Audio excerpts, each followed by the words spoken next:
às 8h35, você me devolve a reunião. Ela é sua agora. Obrigado, Celinha. Boa noite. Prezados irmãos, amigos e companheiros aí do mundo espiritual. E também, obviamente, eu quis dizer de nós, os encarnados também, que aqui estamos. Quero abrir um parênteses só para desejar o meu fraternal abraço a todos, o especial o Edu, meu primo que está aí, companheiro espírita também, de longa data aí, e está conosco aí a meu convite. Bom, ficaram algumas perguntas para que a gente pudesse, nesse nosso bate-papo, né, que a gente faz aí todo mês, uma vez por mês, que é o Espiritismo Responde, né, que são as dúvidas que surgem durante o estudo sistematizado que tem sido feito, né, às quintas-feiras, no Livro dos Espíritos, e aí as dúvidas que vão surgindo, a gente tem reservado uma reunião, às vezes duas, né, dependendo do número de perguntas e da complexidade, para o Espiritismo trazer para nós a sua posição em relação a essas questões, né? Então, ficaram ainda 3 perguntas da reunião passada que proponho agora entrar nelas aqui. Ficou assim, paramos na seguinte questão. Para evoluirmos, devemos muitas vezes nos arriscar ou isso pode prejudicar a evolução? Então, pergunta aqui, né? Se dentro do nosso processo evolutivo, reencarnatório, na vida, se a gente deve se arriscar, né? Ou isso prejudica a evolução, né? Existe um ditado que corre no mundo que existem 2 tipos de riscos, né? A Magda levantou a mão aí, Celinha. Sim. Então vamos lá, Magda. Levantou sim. Magda? Pode ser alguma informação. Ela esbarrou, Estou achando que ela esbarrou, Heraldo. Tá. Ou então é uma premonição, né, Magda? Você já vai ter uma contribuição. Pode ter uma premonição, mas foi sem querer, eu esbarrei mesmo. Tá bom, querida. Vamos Desculpa, lá, então. Heraldo. Imagina, não, eu fiquei preocupado só porque poderia ser uma nem informação. começou! Desculpa, foi sem querer. Eu sou Imagina. muito ruim com esse tal de celular. Fica Desculpa. tranquila. Tá bom, obrigada. Então vamos lá. Existem 2 tipos de risco, né? Aquele que a gente não pode jamais correr e aquele que a gente não pode deixar de correr, né? Então, a vida se nos apresenta com... A gente precisa identificar aqueles que, né, são riscos que perfeitamente evitáveis, que não se deve correr. A gente falou um pouco isso sobre a questão, na primeira questão sobre suicídio consciente, que a pergunta era muito boa, ela dizia a respeito, né? Estou lembrando aí que a turma tá lembrando, tem uma semana só que a gente falou, que era a questão dos esportes radicais, se não seria uma forma de suicídio inconsciente, né? O MMA, aquelas lutas, enfim. Então alguns riscos são evitáveis, né? E outros a gente não pode deixar de correr em relação à questão de sair do comodismo, sair da zona de conforto, vencer a inércia, né? Então, uma das coisas que é fundamental a gente analisar a importância de se correr o risco, chamado risco calculado, né, se a gente pode dizer assim, é que hoje a gente sabe que a angústia e a depressão quase sempre surgem da recusa de assumir o propósito de evoluir, né? Ou seja, de correr riscos, de alterar padrões. Porque alterar padrão de comportamento se corre o risco, né? O risco da aceitação, né? O risco da crítica, né? Então, realmente tem um risco embutido nisso, né? como é que vai ser a aceitação social, né? Quando a gente abraça um processo religioso, não é? Enfim, quando a gente toma determinadas atitudes em relação à nossa própria vida. E a angústia, a depressão, ela quase sempre, né, são fatores muito presentes quando nós nos comportamos de uma forma a recusar a correr riscos, a alterar padrões, a assumir comportamentos, né? Então, principalmente, quando nós nos recusamos a mudar para melhor, e aí a gente precisa entender aqui, mudar para melhor no contexto em que nós estamos reunidos, porque certamente nós que aqui estamos, né, tomando o primeiro contato com a doutrina espírita, pode ser que tenha alguém aí nos seus primeiros contatos, mas a grande maioria que eu conheço aqui já estão nas hostes espíritas há alguns anos, né? Então, para nós, a doutrina espírita funciona como direções, né? Diretrizes para uma mudança comportamental, né? Não custa nada repetir pela milésima vez, né? E porque eu falo isso internamente, sempre para mim, que esse é o objetivo principal da doutrina espírita. Qual é? Não é revelar o mundo espiritual, não é demonstrar que nós podemos estabelecer contato com aqueles que são ditos os mortos, que jamais morrem, não é a gente poder ter contato nessas comunicações de que a vida continua, não é nada disso. A ciência vai se incumbir, se encarregar disso. A doutrina espírita oferece o campo de pesquisa, né? O laboratório para que a ciência possa pesquisar. Os médiuns estão aí, né? Os fenômenos mediúnicos estão pululando. O objetivo principal da doutrina espírita, quem diz isso não sou eu, é Kardec, é a moralização do indivíduo, do ser humano, da humanidade, em consequência, né? Ou seja, é a nossa transformação moral, né? Conhece-se o verdadeiro espírita pelo esforço que ele faz, né? Permanentemente, cotidianamente, né? Em quê? Em se transformar, né? Então, quando nós, no nosso caso específico aqui, de profitentes da doutrina espírita, em que nós nos engajamos dentro da moral cristã contida no âmbito da visão espírita, né? Quando nós nos recusamos a mudar para melhor, a mudar comportamentos, né? Fatalmente, o que acontece em decorrência dessa nossa recusa? Né? Surgem sofrimentos que são decorrentes desse processo nosso de comodismo, né? É um processo até de alienação mesmo, né? Que muitos de nós passam em relação ao conhecimento de que temos vidas passadas, de que aqui estamos, né? De que carreamos a cada vida dentro de planejamentos, cuja finalidade principal é o nosso crescimento espiritual a partir de quê? De ações em que remediamos, né, faltas cometidas no passado delituoso, em que experimentamos, se ontem fomos os algozes, o papel das vítimas, enfim, tudo isso que a lei de causa e efeito nos proporciona. Ok? Então, vou passar a bola. O Luciano levantou a mãozinha aí, que hoje eu trouxe um filósofo aqui para a gente ver algumas coisas que eles já falavam lá na Roma antiga. Vai lá, Lu. Boa noite, Geraldo. Achei que você tinha chamado de filósofo. Eu falei, epa, tô fora. Mas, enfim. Todo mundo tem um pouco de filósofo, nós temos. Pois é.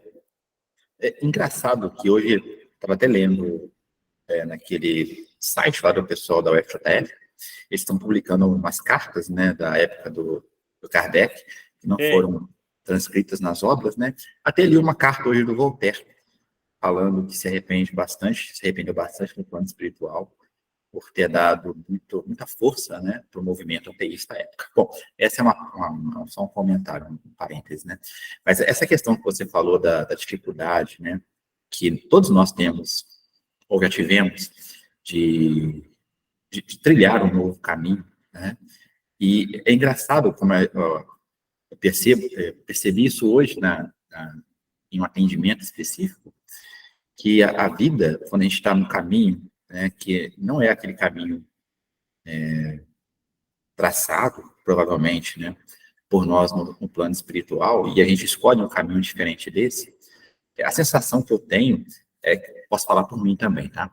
É que a vida vai, o próprio caminhar, vai te fechando esse caminho, te levando naturalmente a fazer outras escolhas, né?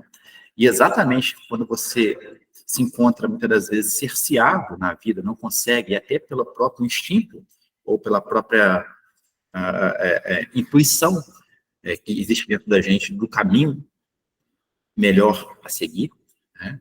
Isso parece que quando a gente não está nesse caminho, as coisas por fora vão se fechando, vão se tornando mais complicadas.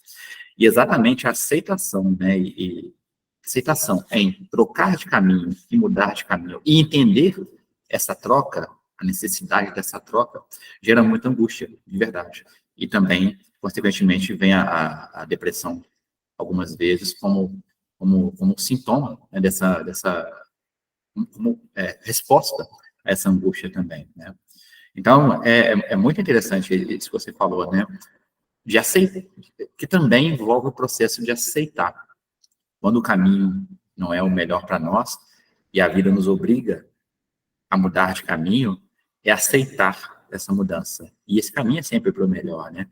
Então, é entender isso, que algumas vezes também não é muito fácil, né? Mas que bom que a gente está fazendo as nossas escolhas, né? E por esse caminho que optamos agora. Provavelmente o nosso amigo Eduardo também levantou a mão e vai querer complementar aí. Estou saindo. É o Eduardo.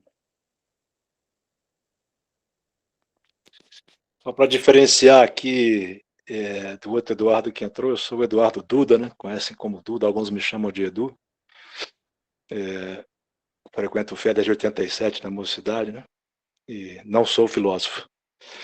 Mas eu fiz uma consulta aqui ao Evangelho, segundo o Espiritismo, e o Evangelho, ele, de certa forma, assim, vamos dizer, né, não recomenda os excessos de espécie alguma, fala em os excessos de todos os gêneros, 5 vezes. Quem quiser pegar em PDF aí o Evangelho e mandar procurar lá excessos, né, vai encontrar ali as 5 vezes se condenando todo tipo de excesso.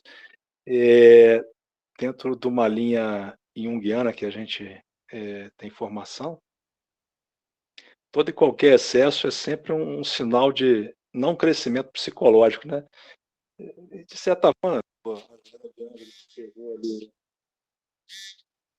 a base da série psicológica dela, transitando entre vários teóricos, mas usando muitos termos junguianos ali na construção da série psicológica, né? É bem claro isso, né? Toda pessoa que tende ao exagero, ao excesso, demonstra ali, provavelmente, um não avanço espiritual, né? E a pessoa que tem temperança, que tem calma, uso da calma, da paciência, tem mais esses recursos, ela tende a demonstrar uma maior revolução espiritual também, né? Aí a gente fazendo um paralelo entre crescimento psicológico para o Jung, que ele, na verdade, citava várias vezes a questão espiritual, né? Talvez seja o teórico da série do Fé, ela está ligando para mim direto. Eu vou interromper por aqui para não atrapalhar a reunião. Ok.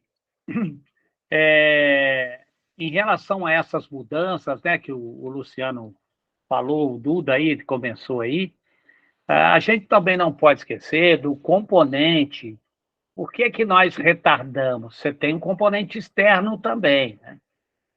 Porque se a gente analisando sobre a ótica espírita, nós sabemos que, por outro lado também, nós temos uma série de companhias, né, que não comungam conosco, que não seria necessário, não seria positivo pelos seus interesses qualquer reforma do ponto de vista moral, comportamental, né? porque se agregam. Qual é o ponto que se agregam a nós? Né? São exatamente aquilo que temos em comum, em comunhão, né? Então, como o mundo espiritual e o mundo material se interpenetram por campos vibratórios, então, obviamente, que as nossas ações, aquilo que pensamos e que reproduzimos nas nossas ações, o nosso comportamento, seja mental e, obviamente, físico, é que favorece esse conluio, tanto, vamos chamar assim, com os espíritos ainda em condições atrasadas, como nós, ou também com aqueles espíritos que estão pelo menos um passo à nossa frente, no caso, os nossos guias e protetores, e que é aí que se estabelece, né, esse padrão vibratório. E, obviamente, as mudanças interferem, né? O nosso comportamento, ao modificar, interfere no nosso padrão vibratório. E aí, obviamente, daí a dificuldade de muitos de nós de deixarmos alguns comportamentos, né? Porque nós temos alguém nos puxando, né? Embora também há que se notar que não nos falta incentivos e suportes também para executarmos essas mudanças. Né? Ô, Heraldo, Pois não, querido. assim, ó, eu penso assim, que a bússola originária, né, que é a nossa centelha divina, está sempre apontando para o lado correto e pelas condições da vida, pelas questões também de evolução que nos ligam também por laços, né, aos nossos irmãos também que não querem essa evolução, né, e a vida também que a gente resolve ou adota, né, por várias circunstâncias, apontando para o outro lado. Então, aí vem a angústia, certo? Também, né? Aí mudar, né? Aí da questão. A decisão, né? E são sempre os pequenos. Existem as decisões do campo pessoal, imediata, individual, e existem as decisões enquanto sociedade, enquanto povo, enquanto, né, história, né? Então, a gente já viu a história antes do Cristo, né? Quer dizer, lembra das vozes proféticas, ficaram 500 anos caladinha? Quer dizer, né? De Ezequiel até João Batista foram quase 5 séculos. Ninguém falou mais. O último profeta foi Ezequiel. Depois a gente vai encontrar, né, no período, vamos chamar, cristão, João Batista, que aí vem o primeiro profeta que começa, né, de novo, toda aquela saga dos profetizados. Então, houve um silêncio, quer dizer, as bocas se calaram. E aí a humanidade parece que não entendeu, aí Jesus vem dizer o quê? Vem dizer a caridade, o amor, né? Então, era aquele sinal, que são mudanças pequeninas, né, de uma forma alegórica, que a gente precisa vivenciar hoje. Ou seja, a gente precisa fechar mais a boca para o juízo de valor, para as calúnias, e abrir mais os braços para acolher, né? Para levantar, para suportar, né? Dar suporte. Né? Então, são sinais. Isso enquanto humanidade, né? E aí cada um faz dentro da sua esfera micro, né? Que se resume também a calar mais a boca e abrir mais os braços. Nós que às vezes nos metemos aí a fazer estudo, esse negócio todo, estamos abrindo a boca demais, devíamos, e aí acaba perdendo tempo de abrir os braços. Mas eu vou trazer o Sêneca. Ele foi independente, né? Quem conhece a história da filosofia vai ter um sermão aí com Sêneca, foi assessor do Calígula, do Nero, mas eu não vou entrar nisso não, porque ele deixou um legado muito positivo, tá? Muito positivo nisso aí. E ele viveu lá, sob a época do Calígula, do Cláudio, Nero, e depois foi convidado a se suicidar. O Sêneca, ele sempre na obra dele, é importante a gente pensar, ele teve sempre uma preocupação com as conquistas morais. Olha que coisa interessante, né? O Sêneca dizia sobre riscos, ele tem um texto sobre riscos, em que ele fala que chorar é correr o risco de parecer sentimental demais. Ele deixou isso escrito, né? Rir é o risco que a gente corre de parecer ser tolo, né? Estender a mão é o risco de se envolver, né? Tem até um ditado que vai na contramão, né? Que diz assim no mundo, né? As pessoas antigas diziam, né? Não dá intimidade, não. Dá dinheiro, mas não dá intimidade. Porque se você der intimidade, vai acabar ficando mais caro do que se der dinheiro. Quer dizer, um discurso completamente contrário para fechar os braços, né? Resolver dentro de uma ótica material, né? E o Sêneca dizia, ó, estender a mão, a gente corre o risco de se envolver, né? Expor sentimentos é correr o risco de mostrar o seu verdadeiro eu, né? O Sêneca dizia isso. Defender os seus sonhos e as suas ideias diante de uma multidão é correr o risco de ser mal interpretado e perder pessoas amadas. Qualquer semelhança com a realidade é pura coincidência. Amar é correr risco de não ser compreendido, ele falava, né? Viver é correr o risco de morrer. Confiar é correr o risco de se decepcionar. Tentar é correr o risco de fracassar. Há pessoas, dizia o Sêneca aqui, que não correm nenhum risco, não fazem nada, não têm nada, não são nada, dizia ele, não mudam. Elas podem até evitar sofrimentos, desilusões, mas não conseguem nada, não crescem, não amam, não vivem. Acorrentadas pelas suas atitudes, elas viram escravas, privam-se de sua liberdade. Somente a pessoa que corre riscos é livre.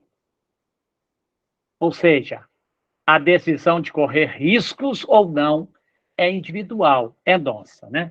Então, baseado nisso que o Sêneca vem dizendo sobre escorrer os riscos, vocês voltar lá no começo, quando eu fiz a introdução do assunto dessa questão, era que existem riscos que nós, na vida, que não devemos correr de jeito nenhum. Existem aqueles que não podemos deixar de correr, né? Então, estou baseado naquilo, né? Para dizer que ninguém para se atirar irresponsavelmente. Aqui, o que Sêneca fala são esses riscos, né? Por exemplo, nós podemos muito bem termos um comportamento, ser daqueles que defendem as suas ideias nobres, né?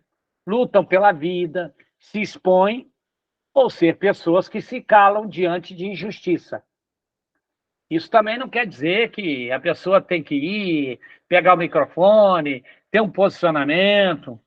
Ela pode fazer isso dentro, lembra, da nossa esfera de ação, dentro da nossa coerência da vida, dentro do nosso espectro de influência.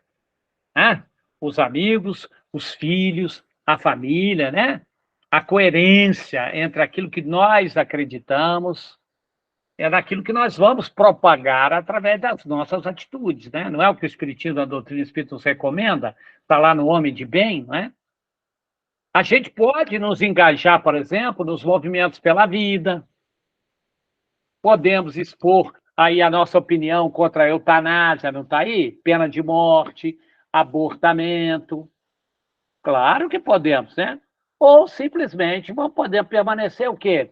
Calados, e permitir que as coisas vão aí acontecendo sem a gente se preocupar, né? A gente discute a fome no mundo, a miséria, a desigualdade social, não é? Aí está vendo uma reportagem em que está exposta esse tipo de violência da fome, né? E de tantas outras, de quantas pessoas estão sujeitas a isso, e dali nós ficamos profundamente envolvidos, aí dá um plim-plim lá, entra nos comerciais, a gente levanta, a gente vai à geladeira, a gente pega alguma coisa para comer, vem a outra reportagem, ironicamente, senta, come, faz uma pipoca e vamos passar para outra reportagem que vem, né?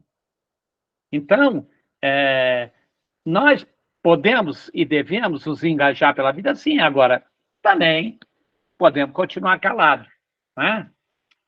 Nós podemos nos envolver, pelo menos. Hoje eu vejo como nós, eu vou falar de nós espíritas, obviamente, como nós vemos dificilmente numa palestra espírita, quer dizer, numa divulgação dentro de um fórum espírita, nos centros espíritas, nas casas espíritas, nos workshops espíritas, dificilmente vai passar uma exposição, uma comunicação, uma troca de experiências que não toque nos problemas da violência. Dificilmente, seja o tema que for, prestem atenção, está presente em todos. É quase que a farinha do bolo. Tem que estar presente. Pode mudar o sabor, a textura, mas são ingredientes fundamentais para fazer o bolo, né? A gente pode se envolver nos movimentos pela paz? Pode se envolver pelo movimento dos desfavorecidos?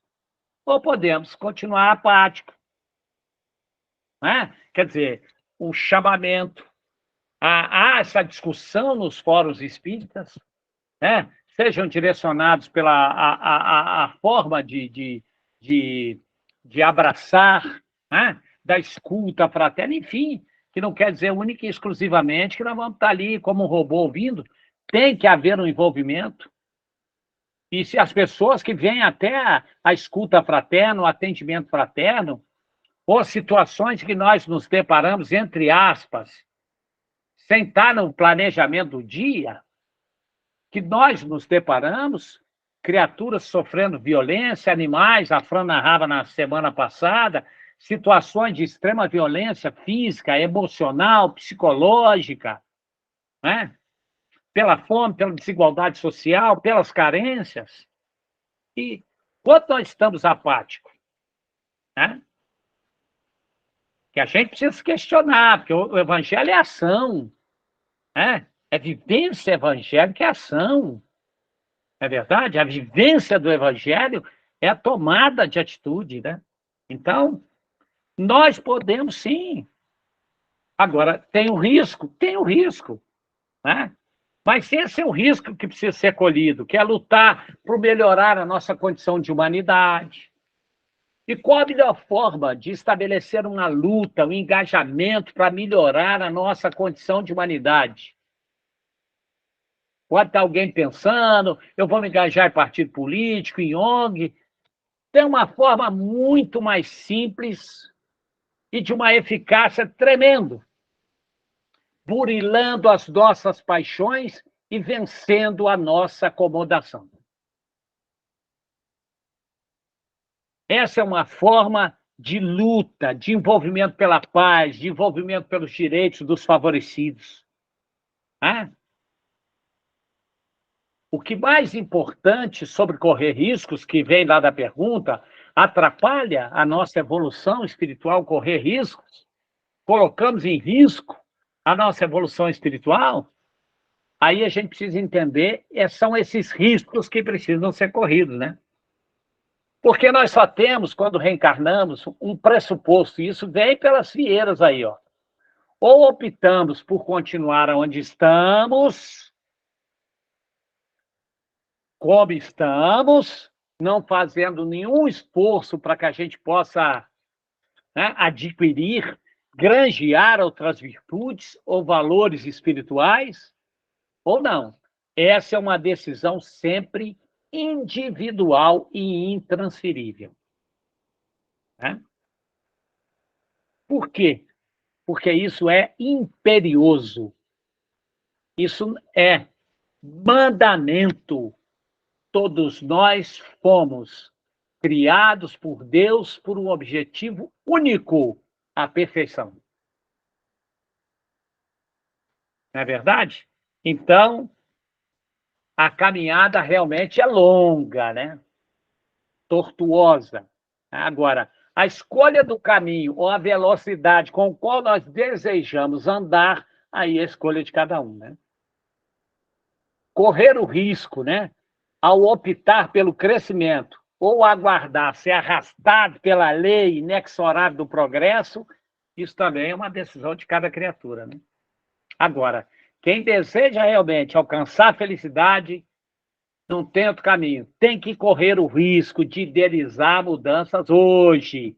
enquanto as oportunidades sorriem para nós, né? E as chances se fazem abundantes. Então, nesse sentido, é preciso que nós possamos correr riscos. Há riscos que não se deve correr de jeito nenhum, mas há riscos que não podemos sair da vida sem tê-los corrido, né? É o que diz a doutrina espírita aí. Celinha. Então, Heraldo, quer dizer que a gente deve correr riscos desde que sejam riscos úteis para a nossa evolução, é isso? Tá perfeito, Celinha, está muito claro, é isso mesmo. Né? É por isso que nós falamos. Nós podemos nos engajar, sim, com movimentos sociais e nós devemos ter uma visão de engajamento político, desde que os objetivos dessas nossas ações passem pela nossa mudança estrutural em primeiro lugar. Para que, pelo menos, nós que somos defensores, né, de uma humanidade mais fraterna, que é a base, né, a caridade, o amor incondicional pelo próximo, né, que está muito claro, a postura do samaritano, lembra? Do bom samaritano. Então, quem é o próximo? É aquele que tem para com o outro o quê? Caridade. A caridade, né? Aquele que foi benevolente, que foi indulgente para com o outro. Esse é meu próximo. Dentro disso, há riscos. Quantos riscos enfrentamos dentro da própria situação familiar por fazermos uma opção religiosa diferenciada? Não é verdade? Às vezes, de opção política também.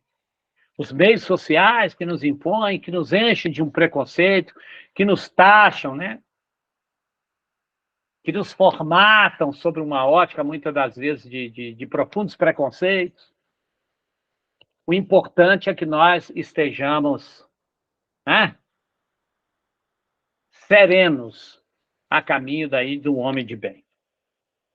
Vamos lá. Outro lado, então, a gente não deve correr riscos fúteis. Esse nós até falamos, né? Por exemplo, tem que lembra que a gente falou aí, uns estão até escondidos atrás de esportes radicais, né? De adrenalina, né? Lembra até um exemplo, a gente estava falando do MMA, né? Qual a diferença para o circo lá do Coliseu, né?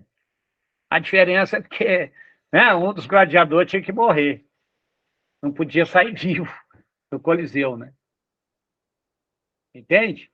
Só isso, mas... Bom, enfim, né? E outros atentados contra a nossa própria vida aí, né? Que são aqueles que não estão nos esportes radicais, né? Mas que estão na nossa conduta, muitas das vezes, correndo riscos radicais, né? Todas as vezes que a gente fala mal de alguém, né? Já é um risco enorme de envenenamento. E quando é sem conhecimento de causa ainda, que isso tem um nome, né? Tem uma palavra em português que explicita bem isso, que se chama leviandade. Principalmente, ser leviano é um risco enorme mesmo à saúde. A Maria levantou e abagou a mão. Tá. Eduardo aí com a mão levantada. Eduardo Pinheiro. É o Duda. Tem que ligar o microfone, Duda. Agora sim. Eu consegui atender a Cláudia e cheguei em casa agora só para terminar aquele raciocínio, né? Porque estava se falando em riscos e eu citei excessos, né? É esse paralelo. Provavelmente, se alguém digitar aí riscos, pode até achar algo sobre riscos aí no Evangelho, né? Mas eu não pesquisei, não. Mas o excesso é que talvez seja a grande questão, né? Mas o nosso amigo aqui, esqueci o nome agora, minha memória está... Outro psicólogo aqui do grupo, o Luciano, poxa, meu amigo Luciano, desculpa aí, mas Luciano, a memória... Valeu. Mas existe também algumas personalidades que tendem à impulsividade, né? Nós temos até um tipo de transtorno transtorno da hiperatividade e déficit de atenção, que, né, há várias discussões aí, segundo um amigo nosso, psicólogo também, conhecido no meio espírita, ele diz que é uma inadaptação do espírito ao corpo que gera essa hiperatividade. E essa hiperatividade, às vezes, vem com uma tal de impulsividade, né? Essa impulsividade é que, a meu ver, é uma característica talvez mais do espírito, uma tendência espiritual, né? Trazemos conosco às vezes e que vai levar a esses riscos talvez que, digamos, riscos físicos, riscos aí de comportamento, né? Como fazer alguma coisa que possa prejudicar a vida inteira, né?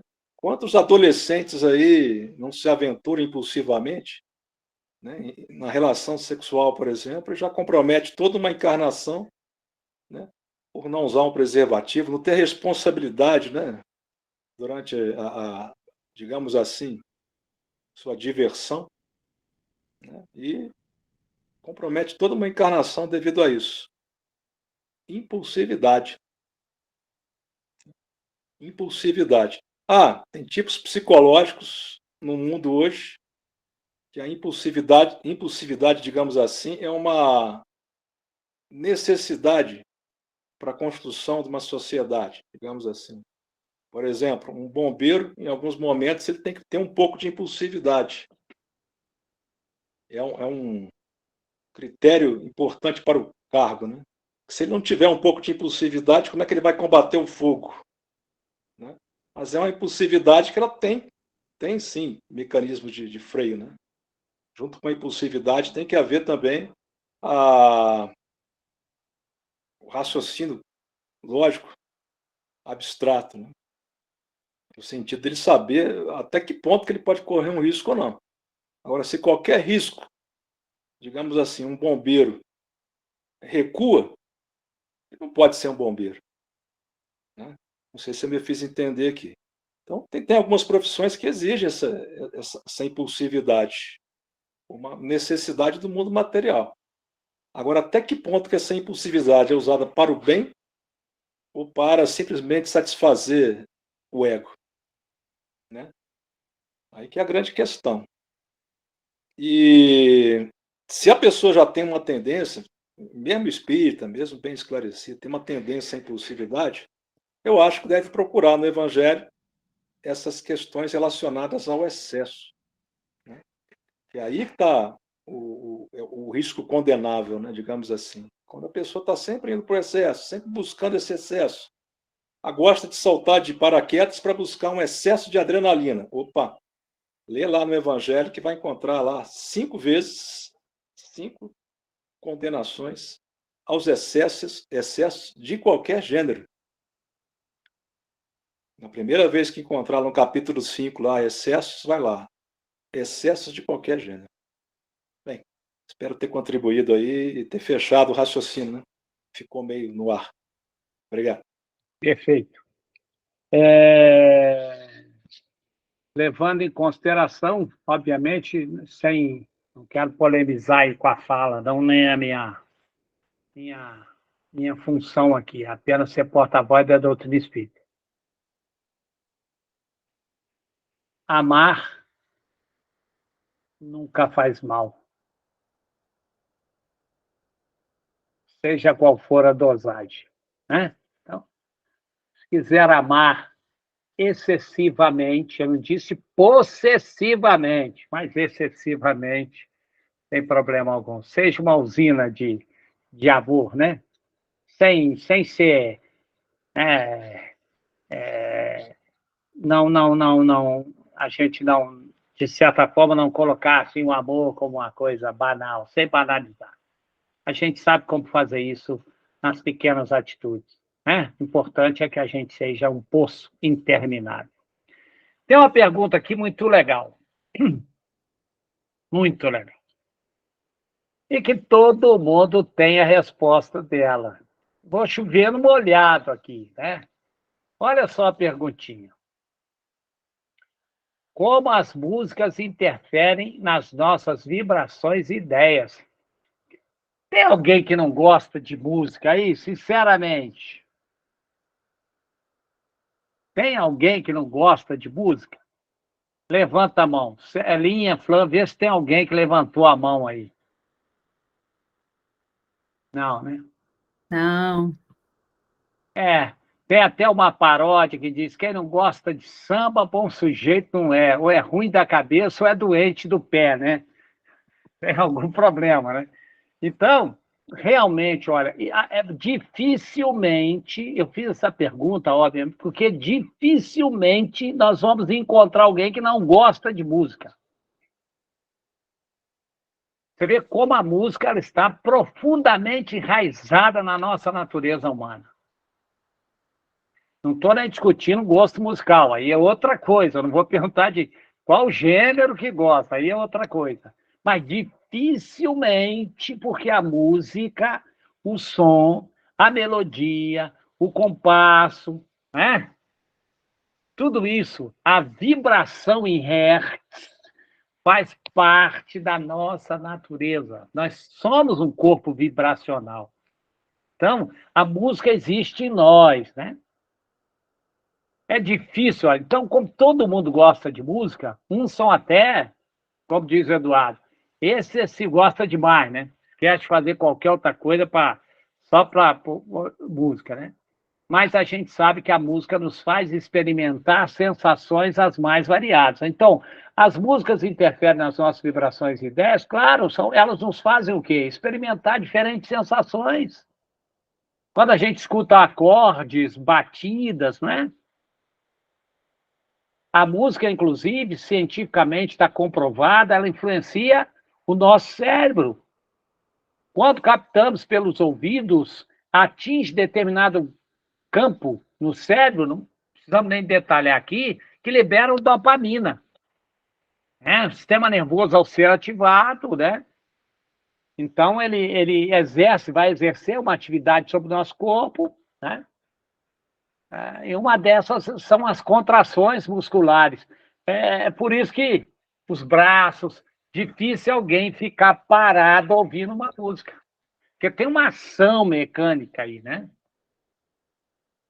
Percebe? Né? Muitas das vezes, sejam esses movimentos conscientes ou inconscientes, mas eles existem, né? Lá no Livro dos Espíritos, que aqui é o Espiritismo Responde, né? Lá no Livro dos Espíritos, a questão 251. Vou repetir, porque pode ser que alguém esteja com o Livro dos Espíritos aí, quer dar uma olhadinha. Questão 251. Quem não está com o Livro dos Espíritos, está fazendo igual a Cida e o Valdemar lá anotando. Vamos lá. São sensíveis à música os espíritos? Olha a pergunta. Então, Kardec pergunta ao espírito de verdade: os espíritos são sensíveis à música? Interessante, a resposta dos espíritos já começa assim. Olha que coisa interessante. Você está falando qual música? A sua música aí? Ele fala, aludes à vossa música, quer dizer, está falando da sua música aí? Isso que era aquela época, imagina na época de hoje. Que é ela comparada à música celeste. E aí começa a dar um gostinho na boca da gente, que ele fala assim, essa música de... E a gente fica ouvindo, né? Essas músicas aí, tão gostosas, para relaxar, né? Essas com as letras bacanas, que a Fran coloca aí pra gente, aí, as músicas, né? Enfim. A celeste, ele está dizendo. A esta harmonia, está ali o texto, de que nada na terra vos pode vos dar ideia. Uma está para a outra como o canto do selvagem para uma doce melodia. Não obstante, espíritos vulgares podem experimentar um certo prazer em ouvir a vossa música, por lhes não ser dado ainda compreenderem outra mais sublime. a música possui infinitos encantos para os espíritos, por terem eles muito desenvolvidas as qualidades sensitivas. Refiro-me à música celeste, que é tudo o que de mais belo e delicado pode a imaginação espiritual conceber. Então, claro, lembra disso? A gente está falando, os espíritos falam de uma forma aqui geral. Claro, aí, Heraldo, então vou ter que pegar as músicas que eu ouço aí, e, poxa, eu gosto da poesia, tem tanta poesia bonita aqui musicada. Tem, claro que tem. Tem tanta coisa que a gente ouve e é levado. Sim, sim. Mas os espíritos colocam a referência máxima, é sempre assim, né? É tanto que a gente vê no nosso lar, as colônias espirituais, o tratamento terapêutico através da música, né? Naquelas câmaras lá onde os espíritos estão desencarnados em processo de embrutecimento total, né? A suave melodia que toca ali, né? Mas, claro, nós temos músicas aí igual, senão a gente não colocaria as músicas aí, a Fran não ia parar e não ia colocar mais, porque, pô, só a Celestial. Olha lá em Geraldo, Fran, ela levantou a mãozinha. é isso. Oi, tio. Ah, Eu ia não. falar que eu queria falar. Obrigada, Tiago. Eu só ia comentar que eu ouvi, foi uma palestra, eu não me lembro quem, que comentou que quando a gente coloca uma música, que seja uma música clássica, né, bonita, que ela tenha que ela amenize o ambiente, isso tem a capacidade de impedir com que alguns irmãos sofredores se aproximem de nós, porque para eles não é interessante aquele tipo de vibração, né, que aquela música produz, Sim, aquela amenização do ambiente, eles sim. não. A música, né, Fran, ela de certa forma contribui para a harmonização que gera uma asepsia. Mas a gente precisa dizer o seguinte, que eu posso colocar uma música, né? Por exemplo, Noturno da Gota d'Água de Chopin. Então vamos lá, que é belíssimo, né? Então tá lá. Mas se eu não estiver vibracionalmente ligado àquela música, serei alvo, percebe? É como a Porque prece. isso. A música serve para que, num diapasão, a gente possa, né, se ligar a ela. Porque a música tem um dos maiores benefícios da música, por isso que a gente tem que tomar cuidado com o que ouve. É a mudança de humor. Não é verdade? A música tem um fator terapêutico, ela pode excitar, ela pode gerar um comportamento violento, ela pode acalmar, ela pode nos trazer uma certa motivação, né? Quantas músicas que a gente ouve e que a gente sai revigorado, né? Entrocaidinho, né? Toma um passe musical, né? Uhum. Não é assim? Uhum. Isso, nós estamos falando dessa música que a gente... Por quê? Porque a música não provoca reações apenas no corpo, lá pela dopamina, o sistema nervoso e etc e tal, né? Também os nossos pensamentos e emoções são estimulados pelas vibrações lá das notas musicais, que vibram em hertz. Tem até um estudo, eu não sei o tamanho da seriedade desse estudo, obviamente, não vou citar fonte nem nada, mas tem aí, mas tem um, principalmente, que eu levaria mais em consideração, que é da Universidade de Lyon, na França, não por ser na França, né? E que ela que descobriu essa relação entre música e dopamina, né?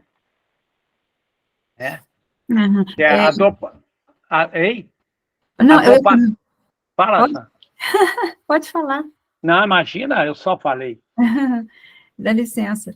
Não, é só porque quando a minha tia teve o AVC, a minha mãe fez um tratamento com ela, que eram alguns CDs, eu não sei direito explicar, minha mãe vai saber explicar melhor. Aí Tem. colocava para ela ouvir, sabe? E Tem. aí, dependendo do tipo de vibra, não sei. Vibração em hertz mesmo, é frequência. Isso. Tem um Aí estudo maravilhoso sobre isso. Isso. O Eduardo, o Duda, ele levantou a mão de novo, tá? Fala, Duda. Boa noite, agora sou eu, amigo. Pois Pessoal, não, boa noite querido. a todos. Com relação a isso que vocês estão falando, eu lembrei muito dessa questão da memória afetiva mesmo, né? Auditiva aí. A gente pode lembrar coisas da infância, coisas de uma adolescência, coisas familiares, coisas boas e ruins. Mas a pergunta em questão é se alguém do grupo tem alguma contribuição dessa figura, assim, de um simbolismo, né, dos anjos tocando harpas, porque o som da harpa é uma música mais erudita, não é uma música que o erudito hoje também já tem uma junção com o popular, para não ficar distante e tudo, mas é um som mais leve. E alguém sabe de onde surgiu, que o Eduardo até citou que é a primeira vez que ele viu uma imagem assim. Sabe alguma relação, Heraldo? Diz com o celeste, digamos assim. Ô, Claudinha, não sei, sei que faz parte da iconografia cristã, né? Dos Uhum. primórdios, era os anjinhos com a lira, né? Com aquela É tipo um harpazinha, né? símbolo, né? Mas É, agora com o estudo de hoje, quando se fala do tanto que essa música eleva, esse instrumento aí vai falar, não, mas é porque naquela época, porque o Espírito fala, não como a música é como a conheceis, e era uma época onde esses instrumentos, né? Na Europa, enfim, eram tocados. Mas eu trouxe essa ligação porque é uma coisa boa, ruim, não é? sim. É, porque Mesmo que seja um símbolo, na mesmo que ele verdade, seja um anjinho com asas, é um símbolo, sim, né? O anjo não é assim, a luz, sim. mas a música em si foi o que eu queria referir. É a música dos anjos, né? Que é uma figura de dizer que é a música celeste, né? Tocada pelos anjos. Para mim é bem isso. Agora, a grande Obrigada. questão é que a música hoje, né, obviamente, esse estudo, por exemplo, que ligou a música à liberação da dopamina, né? A dopamina é o hormônio do prazer, né? Conhecida hoje entre nós como o hormônio do prazer. Então, hoje a gente já conhece mais, o que a Fran começou a dizer, de uma tia, etc., o impacto das músicas nos nossos pensamentos, né? Pela positividade que são transmitidas pelos sons. E que, dependendo do espectro vibratório lá, né, em Hertz, ela pode apoiar, veja bem, dar suporte a ideias otimistas. Então, é necessário que eu também gere, né, um ambiente otimista para mim, a música me ajude né, a deixar isso bem claro, porque não é aquela coisa, eu vou ouvir, ela vai produzir em mim algo otimista, né? Então, a gente precisa, claro, escolher aí, é, o direitinho. A Cida levantou a mão, vou passar para ela. É só lembrar, por exemplo, os cantos gregorianos, eles estão muito dentro dessas frequências, chamadas frequências de solfégio, né? Essas frequências, né, que são um conjunto de sons musicais, né? Eletromagnéticos, vamos chamar assim, né? Que os monges gregorianos, dos cânticos, né, gregorianos, se utilizavam para ajudar a aumentar a vibração, né? Então, você tem, por exemplo, dor física pontual. Vou citar um exemplo, está lá na faixa dos 174 Hz. Eu estou falando desse frequência de solfégio, né? Aí você tem lá, por exemplo, aí tem uma série de coisas que eu acho que é o que a Cida vai falar um pouco da experiência empírica dela aí. Com a irmã, né? Ou com a tia, né? Não sei. Sim. Não, este foi um tratamento realmente que surtiu um bom efeito numa determinada fase da recuperação da minha irmã, mas depois ela já entrou no processo de regressão e não mais surtiu o efeito desejado. E foi excelente. Mas eu queria lembrar que, biblicamente, nós temos a passagem do rei Saul e do Davi, o rei Davi.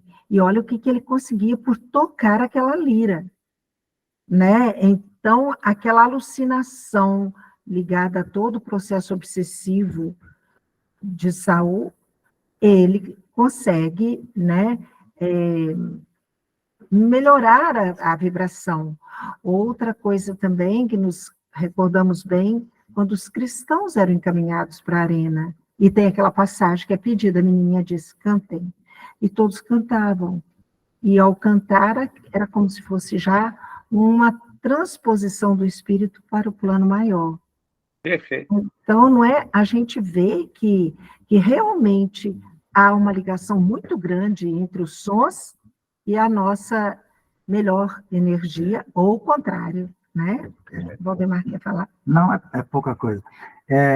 Uma coisa interessante que eu observo, que na medida que a gente cresce um pouquinho mais espiritualmente, moralmente, a gente vai selecionando certas músicas. Músicas que quando anteriormente a gente até apreciava, gostava, agora detesta, não gosta mais nem um pouco.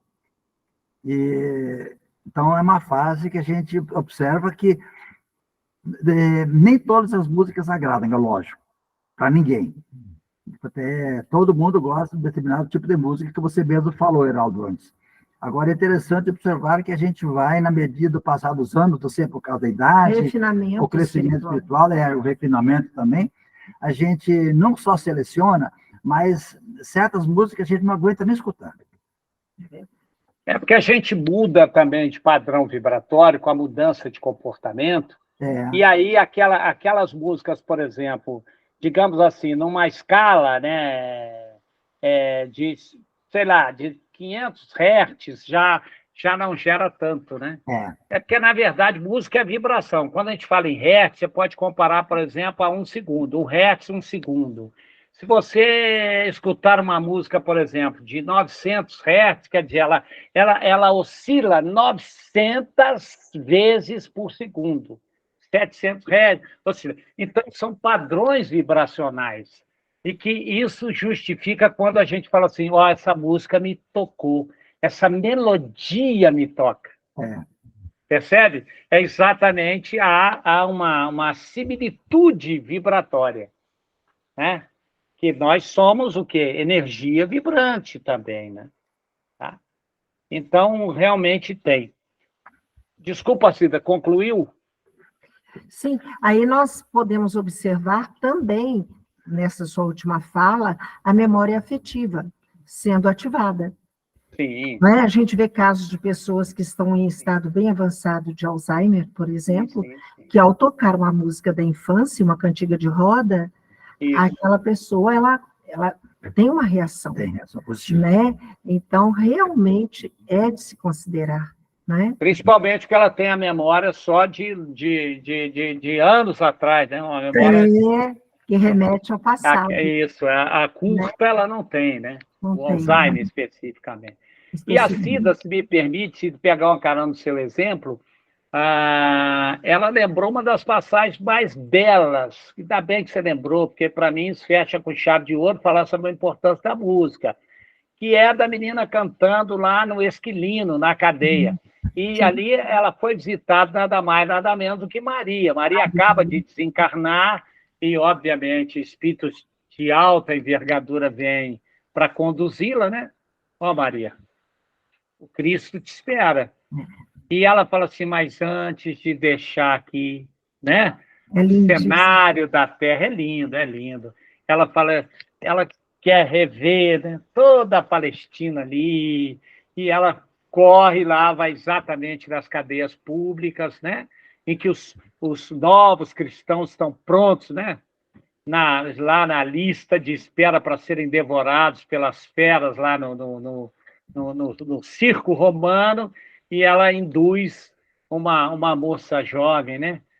Ela vai lá vibracionalmente, diz para ela, canta, filha. E ela entoa um hino belíssimo que enche, né, de vibrações e que, obviamente, não impede a matança, né? Mas aí se entende os cristãos, né, indo de cabeça erguida, confiantes pela fé, né?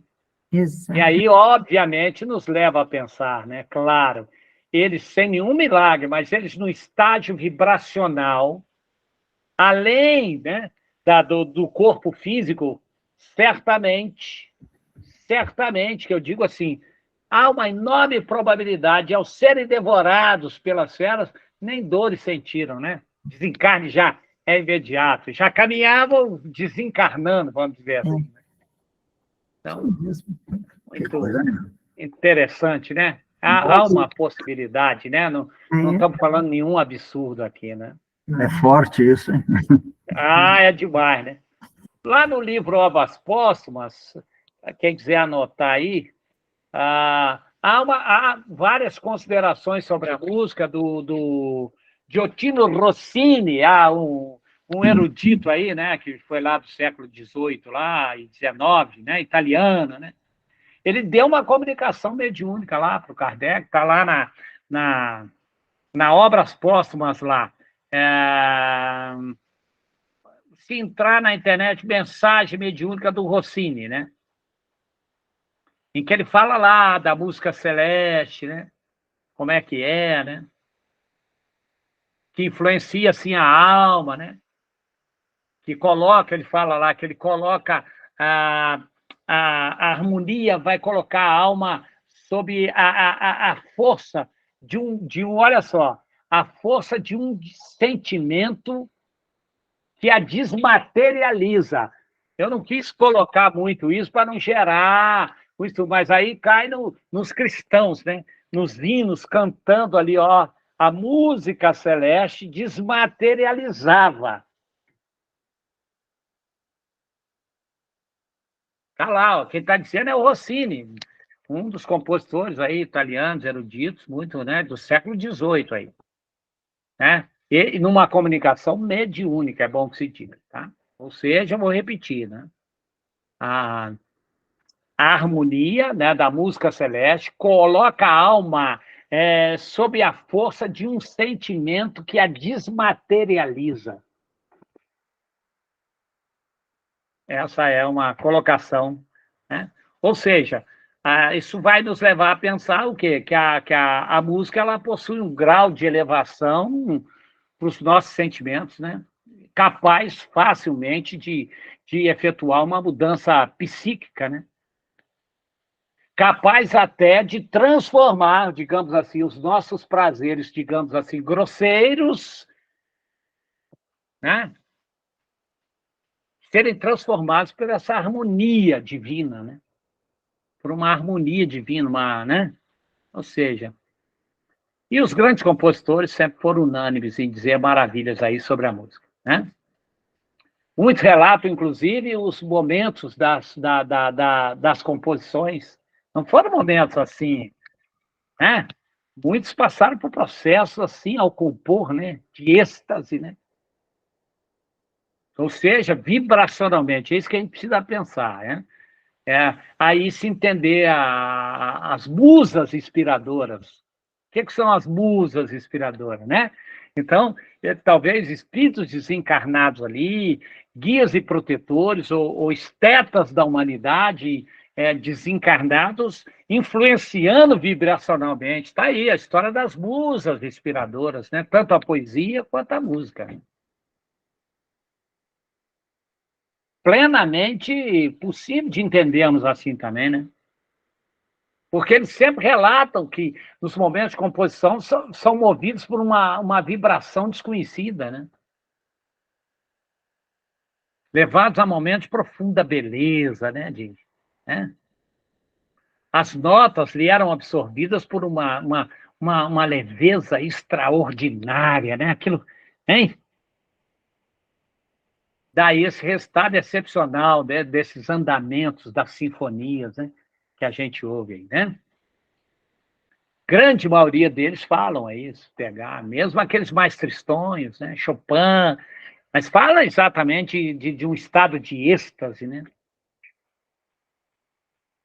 Saindo até do corpo físico, né? Penetrando aí em esferas aí. Não só com pintores, escritores, né? Eu fico imaginando, tem o outro lado também. O Dante Alighieri foi às portas do inferno, né? Para escrever o inferno de Dante. Deve ter ido também a um bravo para poder dar uma olhadinha, né? tá certo? Né? O Beethoven era terrível, né? Desafiava mesmo os críticos, né? Dizia mesmo, ó, não estou nem aí porque vocês vão dizer das minhas composições. Né?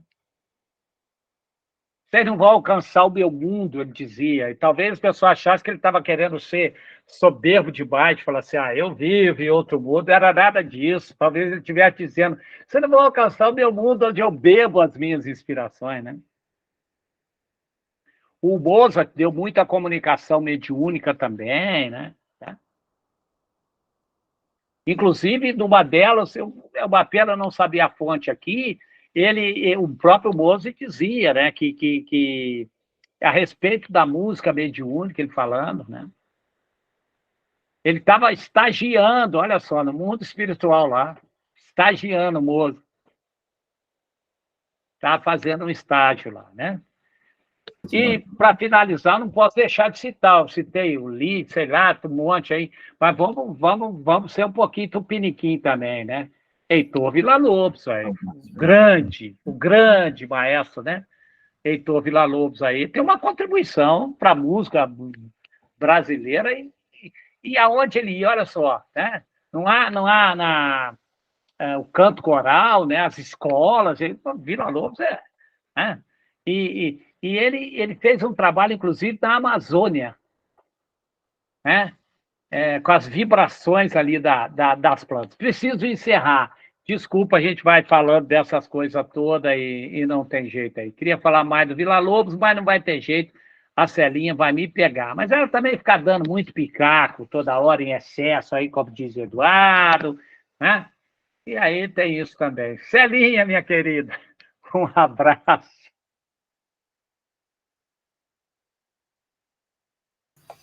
Oi, Heraldo, muito obrigada. O Edson